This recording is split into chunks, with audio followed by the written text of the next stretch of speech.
നമസ്കാരം. പാക് പ്രകോപനങ്ങൾക്ക് കനത്ത തിരിച്ചടി നൽകിയതായ ദൃശ്യങ്ങൾ സഹിതം വ്യക്തമാക്കിയിരിക്കുകയാണ് ഇന്ത്യ. ശനിയാഴ്ച രാവിലെ 11 മണിയോടെ നടത്തിയ വാർത്താ സമ്മേളനത്തിലാണ് ദൃശ്യങ്ങൾ അടക്കം കാണിച്ച് മറുപടി നൽകിയത്. വിമാനങ്ങളെ മുൻനിർത്തിയും ആശുപത്രികൾ ലക്ഷ്യമാക്കിയും അടക്കം നീചമായ രീതിയിലാണ് പാകിസ്ഥാൻ ഇന്ത്യയെ നേരിട്ടതെന്നും വാർത്താ സമ്മേളനം വ്യക്തമാക്കി. ഇന്ത്യക്ക് നേരെ പാകിസ്ഥാൻ ഫത്ത മിസൈൽ ഉപയോഗിച്ചെന്ന് സ്ഥിരീകരിച്ചിരിക്കുകയാണ് ഇപ്പോൾ കേന്ദ്ര സർക്കാർ. പടിഞ്ഞാറൻ അതിർത്തിയിൽ ഡ്രോണുകളും ദീർഘദൂര ആയുധങ്ങളും യുദ്ധവിമാനങ്ങളും ഉപയോഗിച്ച് പ്രകോപനം തുടരുന്നുവെന്നും ജനവാസ കേന്ദ്രങ്ങളെയും സൈനിക കേന്ദ്രങ്ങളെയും ലക്ഷ്യമിട്ട് ആക്രമണം നടത്തിയെന്നും വിദേശകാര്യ secretary Vikram Misri, colonel Sofiya Qureshi, wing commander Vyomika Singh എന്നിവർ വാർത്താ സമ്മേളനത്തിൽ അറിയിച്ചു. ശ്രീനഗർ മുതൽ നലിയ വരെയുള്ള 26 സ്ഥലങ്ങളിൽ പാകിസ്ഥാൻ ഡ്രോണുകൾ ഉൾപ്പെടെ ഉപയോഗിച്ച് ആക്രമണം നടത്താൻ ശ്രമം നടത്തിയിരുന്നു. ഇവയെ ഇന്ത്യൻ സൈന്യം വിജയകരമായാണ് പ്രതിരോധിച്ചത്. എങ്കിലും ഉധംപൂർ, പട്ടാൻകോട്ട്, ആദംപൂർ, ഭുജ് എന്നിവിടങ്ങളിലെ വ്യോമതാവളങ്ങളിൽ നേരിയ നാശനഷ്ടങ്ങളും സൈനികർക്ക് പരിക്കുമേറ്റിട്ടുണ്ട്.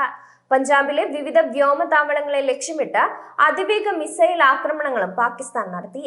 ശ്രീനഗറിലെയും അവന്തിപ്പോരയിലെയും ഉധംപൂരിലെയും വ്യോമതാവളങ്ങൾക്ക് സമീപമുള്ള മെഡിക്കൽ സെന്ററിലും സ്കൂളുകളിലും പാകിസ്ഥാൻ ആക്രമണം നടത്തിയിരുന്നു. ജനവാസ കേന്ദ്രങ്ങളെ ലക്ഷ്യമിടുന്ന പാക് രീതി ഭീരുത്വമാണ്. അതേസമയം തിരിച്ചടി എന്നോണം പാകിസ്ഥാന്റെ സൈനിക കേന്ദ്രങ്ങളിൽ നിയന്ത്രിതവും കൃത്യവുമായാണ് ഇന്ത്യ തിരിച്ചടി നൽകിയത്. റഫീഖി, മുറീദ്, ചക്ലാല, റഹീം യാർ ഖാൻ, സുക്കൂർ എന്നിവിടങ്ങളിൽ യുദ്ധവിമാനങ്ങളിൽ നിന്ന് എയർ ലോഞ്ച് ആയുധങ്ങൾ ഉപയോഗിച്ച് ആക്രമണം നടത്തിയിരുന്നു. പസ്രൂർ, സിയാൻകോട്ട് എന്നിവിടങ്ങളിലെ റഡാർ സ്റ്റേഷനുകളിലും ഇന്ത്യ ആക്രമണം നടത്തി. ജനവാസ മേഖലകളിൽ തുടർച്ചയായി പാകിസ്ഥാൻ ആക്രമണം നടത്തുന്നുണ്ട്. പാക് സൈനിക താവളങ്ങൾക്ക് നേരെ ഇതിന് ഇന്ത്യ തിരിച്ചടിച്ചു. ലാഹോറിൽ നിന്ന് പറന്നുയരുന്ന സിവിലിയൻ വിമാനങ്ങളുടെ മറ പിടിച്ചാണ് ഇത്തരം ആക്രമണം പാകിസ്ഥാൻ നടത്തിയതെന്നും സോഫിയ ഖുറേഷി അറിയിച്ചിട്ടുണ്ട്.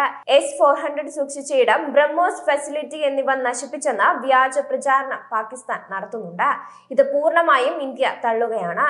പാകിസ്ഥാൻ അതിർത്തിയിൽ വിന്യാസം കൂട്ടിയതായും കാണുന്നുണ്ട്. ടെറിട്ടോറിയൽ ആർമിയെ അടക്കം സജ്ജരാക്കി ഇന്ത്യ ജാഗ്രതയോടെ തുടരുകയാണ്.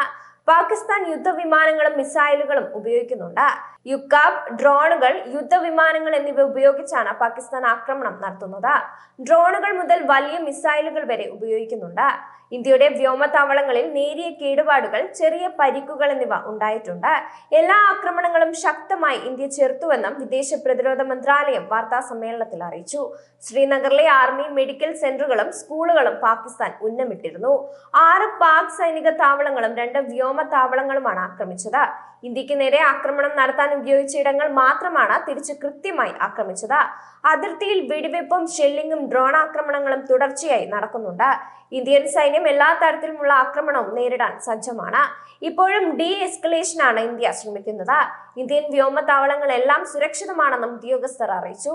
സിർസ, സൂരത്ഗഡ്, ആദംപൂർ അടക്കം എല്ലാ വിമാനത്താവളങ്ങളുടെയും ടൈം സ്റ്റാമ്പ് ഫോട്ടോകൾ കാണിച്ച സൈന്യം റൺവേകൾ അടക്കം സുരക്ഷിതമാണെന്നും വ്യക്തമാക്കിയിട്ടുണ്ട്.